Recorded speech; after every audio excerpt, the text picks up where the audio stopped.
Apparently, Suleman Dawood, who was on the Titan submersible, wanted to break a record underwater on a Rubik's Cube. Let's take a listen as his mom, Christine, shares some moments about Suleman and also what she was going through when she heard the news.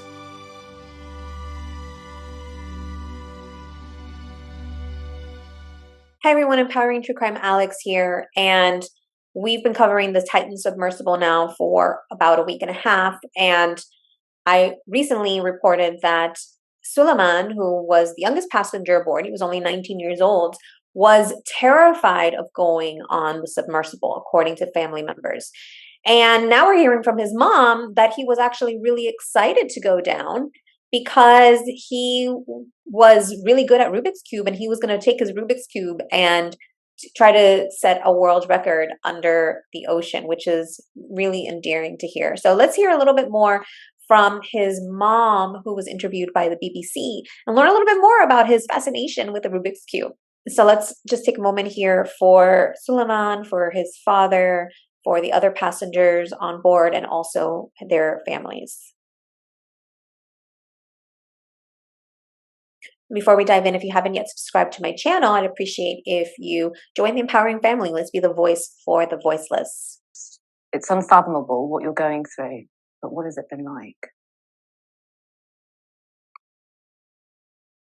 So the sentence, "we lost comm," I think that would be a sentence I would never want to hear in my life again. Like lost comm, as in we lost communication. I was sitting downstairs actually, having a snack, or I don't know. I was sitting with people talking, and then somebody came down and said, "We lost comm," and I think I didn't comprehend at that moment what that meant. And then it just went downhill from there. So the first day was when the communication was lost fairly early on. And then it was just waiting, like, okay, are they gonna, come back up? And we were just waiting for them to come back up. And everybody was like, oh, it's not uncommon, but they're gonna come up. So we were, but then obviously once it was confirmed they're not coming back up, and then from there it was just, yeah. Were you aboard the vessel? Were you here? Yes, I was on board the vessel. I was on the ship. I was so seasick the first 2 days, which in I don't know. So the seasickness, and then we were just like, that went better, but then everything else went worse. So I rather would be seasick than having to go through that. Let's put it this way. And it was just, I don't know. I'm not quite sure how to answer that question. I mean, that moment when you were told that we lost comms, I imagine it must have just been a blur after that. Well, a bit delayed, I would say, because, as I said, so we were all, well, we all thought, yeah, they're just going to come up. So that shock was delayed by about 10 hours or so. By the time they were supposed to be up again, like there was a time, I don't remember the time, but where they were supposed to be up on the surface again, and when that time passed, that's when the real shock ends. Not shock, but when the worry and the not so good feeling started. Did you have hope throughout the search? Yes, we had loads of hope. I think that was the only thing that got us through it, because we were hoping, and there was, we talked about, things the pilots can do, like dropping weights, and there were so many actions the people on the sub can do in order to surface. So we went, it was like this roller coaster, well, or like, I don't know, like a wave. we went. So first, they would drop the weights, but then the ascent will be slower. So we were hoping for that, and we were like, okay. And then we were like constantly looking at the surface, and so there was that hope. And then there were so many things we would go through that you think, okay, it's just slow right now. It's slow right now. And then, but there was a lot of hope. There was a lot of hope. And I mean, I think I lost hope when we passed the 96 hours mark. That's when I lost hope. And that's when I even then sent a message to my family on shore. I said, I'm preparing for the worst. That's when I lost hope. But my daughter, for example, she didn't lose hope until the call with the Coast Guard, when they basically informed us that they found debris. That's when she also lost hope. And this is 17-year-old Alina. That is 17-year-old Alina, yes. And she was with you on the vessel. Yeah, she was with me on the vessel. Tell me about your son Suleman. Then you mentioned there that he loved what Dad was into. We know he was into science fiction. Tell me just some memories that you have with your boy. So he would not go anywhere without his Rubik's Cube. So he used to teach himself through YouTube how to solve the Rubik's Cube, and he was really fast at it. I think his best was 12 seconds or something like that. So, and he would like go anywhere. And like once we traveled, and how old was he? I don't know, maybe 12, 13. I don't remember how old he was. Still quite a lot younger. And we went through the airport through the check-in. No, not the check-in. What is it? The security check-in. And so Suleman was like doing his Rubik's Cube. So then the security guy came and said, what are you doing? And he's like, oh, I'm just solving a Rubik's Cube. And he's like, you can't do that, right? So he let the security guard mix it up. He solved it. And then the guy actually took us all the way in front of the line. And he says, you go, because that is impressive. He was very practical. Yeah. So while Alina is, and Shahzada are more on the intellectual side, so Suleman and I were very practical. Suleman actually was both. And so the practical side, he was always like that. So was he a real mum's boy? Was he a real mum's boy? I don't know. He loved his father, but I think, I guess he would come and hug. But he would hug both of us, actually. No, I don't know.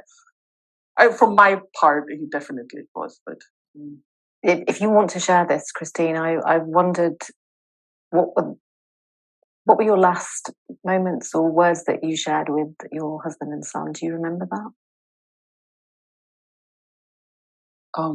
Well, we just hugged and joked, actually, because Shahzada was so excited to go down. He was like a little child.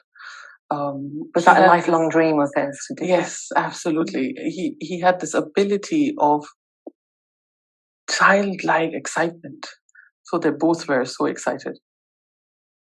Like Suleman did, I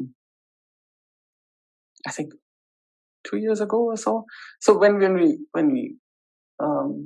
he did a 10,000 piece Lego Titanic. So he really loved that, and he was so excited. So he applied for a world record because he wanted to solve the Rubik's Cube at the deepest point. Basically, unfortunately, got rejected, but we said we're still gonna film it, and and he said, I'm gonna solve the Rubik's Cube at 3,700 meters below ground, below sea, at the Titanic, and he was so excited about this. And how did Mum feel about it, or were you excited as well? Them going down? Yeah. I was really happy for them because both of them, they really, really wanted to do that for a very long time, because we wanted to go the first time that was before COVID, but Suleman wouldn't even go down there, and he was so disappointed. He's like, because they only allowed 18 plus. So, and he's like, but I want to go, and why am I not old enough? And so he was quite, but then we had to obviously postpone it because of COVID, and then he was, so it was supposed to be Shahzada and I going down, and then I stepped back and gave the space to Suleman because he really wanted to go. How do you feel about that?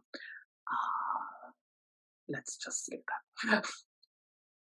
What are the next steps for the family? And this, again, seems like a really difficult question to ask, but how do you begin to get closure? If that's even possible. Is there such a thing? I don't know.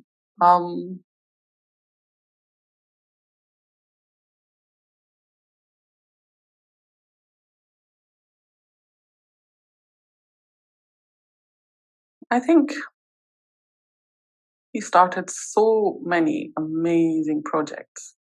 He was involved in so many. He helped so many people, and I think Aline and I really want to continue that legacy, and give him that platform where his work is still continued. And it's quite important for my daughter as well.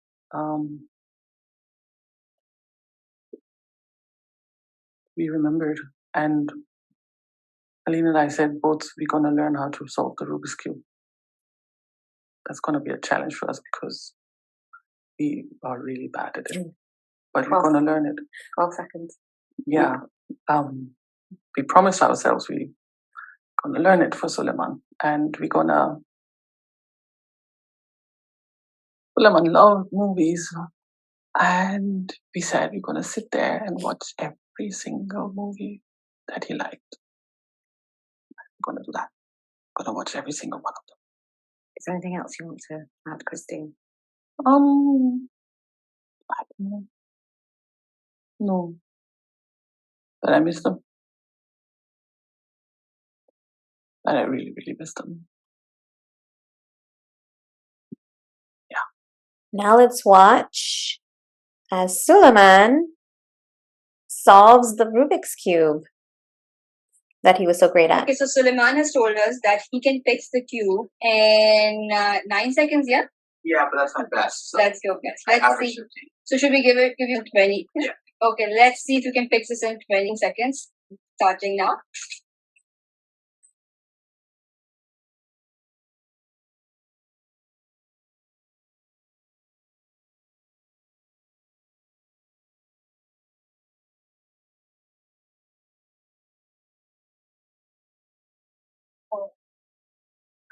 Whoa! Great job! A lot of Thank you so much. That was great.